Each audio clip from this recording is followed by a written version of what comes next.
तर अमरावतीच्या बस स्थानकामध्ये सुद्धा पुढारी न्यूजनं रिअलिटी चेक केलाय आणि यावेळी अमरावती बस स्थानकावर रात्रीच्या वेळी महामंडळाकडून कुठलाही सुरक्षा कर्मचारी तैनात नसल्याचं उघडकीस आलं। ग्रामीण भागातील महिलांना रात्रीच्या वेळी बस न मिळाल्यास मुक्काम हा अमरावती बस स्थानकामध्येच करावा लागतो। मात्र महिलांचा सुरक्षेचा प्रश्न अमरावती बस स्थानकावर निर्माण सध्या होतोय। या संदर्भात अमरावती बस स्थानकातून पहाटे 5 वाजता आढावा घेतलाय आमचे प्रतिनिधी छगन जाधव यांनी। बघूयात। मी सध्या आलो आहे अमरावतीच्या बस स्थानकावरती आणि सध्या आहे पहाटेची वेळ आणि या ठिकाणी जर बघितलं आपण तर या चौकशी कक्षाच्या आतमध्ये कुणीही महामंडळाचा कर्मचारी जो आहे तो दिसत नाही आहे।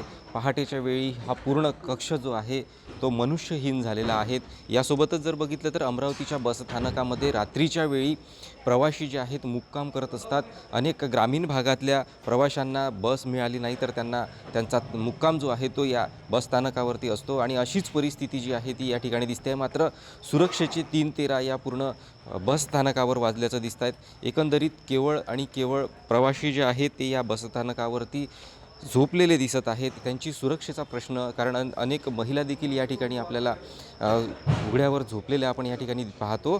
त्यामुळे यांच्या सुरक्षेचं काय हा प्रश्न देखील या ठिकाणी एक निर्माण होताना आपल्याला पाहायला मिळतो आहे।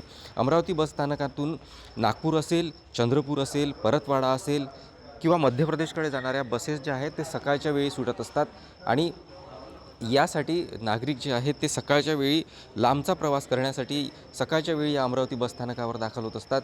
एसटीमध्ये महिलांना 50% सवलत मिळाल्यानंतर महिला प्रवाशांची संख्या बसमधून जाण्याची वाढलेली आहे आणि त्याच पार्श्वभूमीवर महिला मोठ्या संख्येनं ज्या आहेत सकाळच्या वेळी या बस स्थानकावर आपण पाहतो आहे आणि त्यामुळे या ठिकाणी महामंडळाकडून महिलांच्या सुरक्षेच्या विषयावरती या ठिकाणी सुरक्षा रक्षक नेमणे फार गरजेचे आहे। मात्र अशी कुठलीही परिस्थिती या बस स्थानकावर दिसत नाही आहेत।